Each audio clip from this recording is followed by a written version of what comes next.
guys, it's Jennifer Amazon. Thanks for coming back to my channel.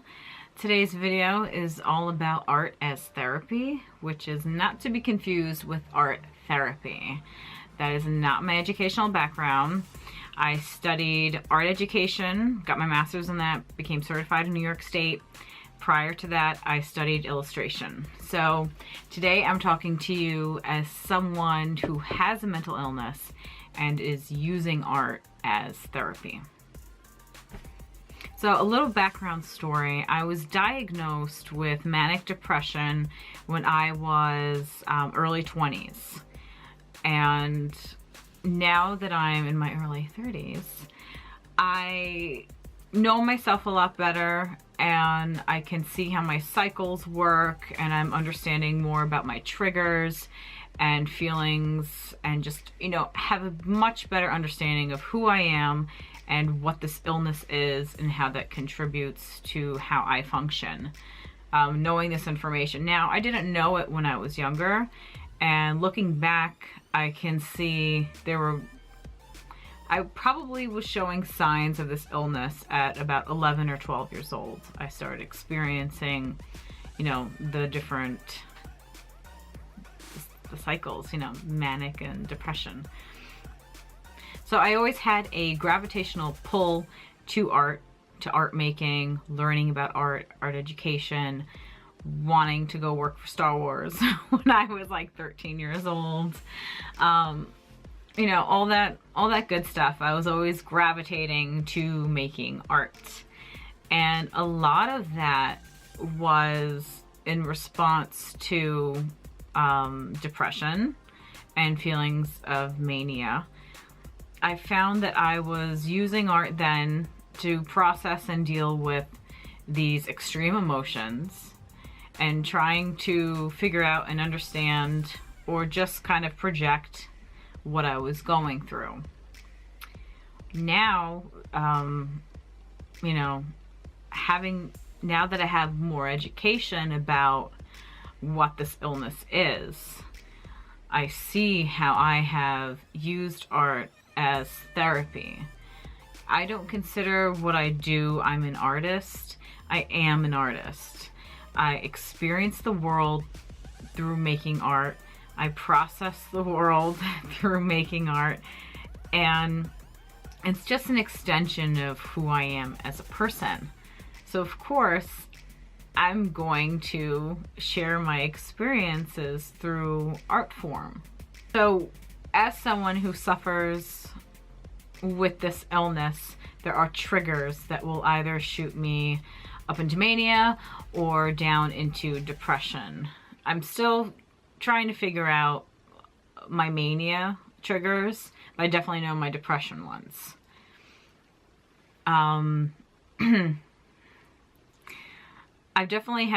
I've had some traumatic events in my life, and which would then trigger into cycles of depression. I'm not going to get into that. However,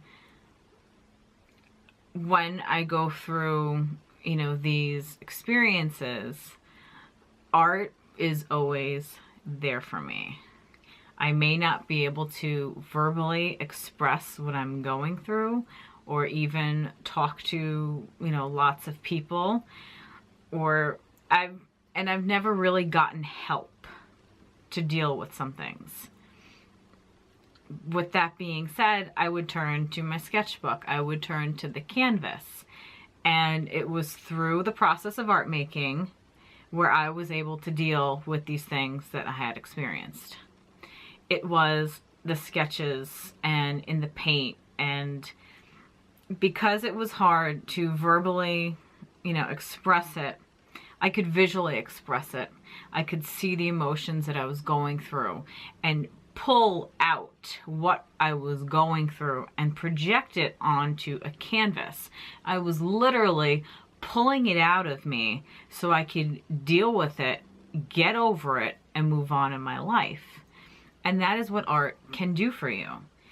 It can help you process your emotions, deal with, you know, the indescribable, put it out there on a canvas, and it's staring back at you.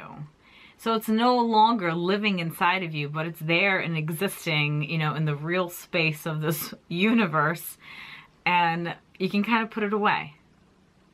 I have found that sometimes it will take, you know, more than one painting or more than one sketch to deal with an issue, and that's totally fine. You know, you make as many paintings as you need to, and in the end you're gonna have a really sick body of work. I'm not saying use art as a replacement for, you know, getting help.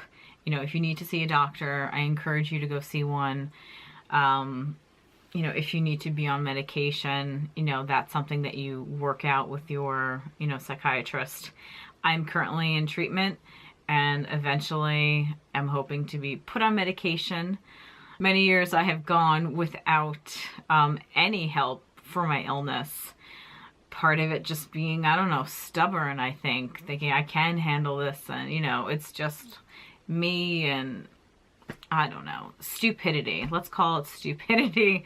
But I'm trying to get help. So, but in the meantime, art can help you deal with stuff.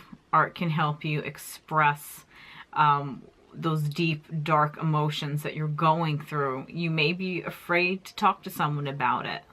You know, you may feel like there is no safe person.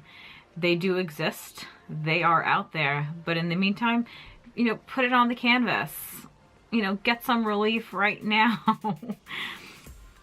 I really feel that it is a lifesaver to be an artist or to experience art and to create art, because dealing with these extreme emotions, I could have gone down another path. There are so many people who suffer with mental illnesses, not specifically mine, that they turn to drugs to try and manage, you know, their mood swings or to have some relief. Or they turn to alcohol, you know, become a binge drinker or an alcoholic. There are so many people that are self-medicating, and they're trying to find release from this. They're trying to find help, but they're going about it in a not productive way. Art may cost you some money on art supplies, but it's a really healthy and I feel a really great way to deal with life, to deal with what you're going through, because you don't have to have mental illness to be struggling, to be, you know, processing emotions. We're all gonna go through ups and downs in our life, right? I mean, I'm not the only one here. So I decided to make this video to educate you a little bit more about why I use art to help with my illness, because this was a requested video. And I hope that it gives you some insight into how to use art, you know, in a way that can improve your mental health, your mental well-being. You know, there's a reason why coloring books are so huge right now. Mental health awareness and education needs to really come into the forefront, because I'm telling you, you may be sitting in a room full of people and there's somebody suffering with something. There's someone going through something. So this is my part in joining the conversation. So if you felt that this video has helped you, has opened up your eyes to something in some way, please give me a thumbs up. Subscribe if you enjoy the content that I offer on this channel. And, you know, thank you so much. If you have a comment or a question about anything that I've discussed here, you can go ahead, drop a comment below. Or if it's, you know, kind of sensitive, you don't want to share it, you know, go ahead, shoot me a private message. Be happy to chat with you. So thank you so much for tuning in again, and as always, go make some art, okay? See you in a future video.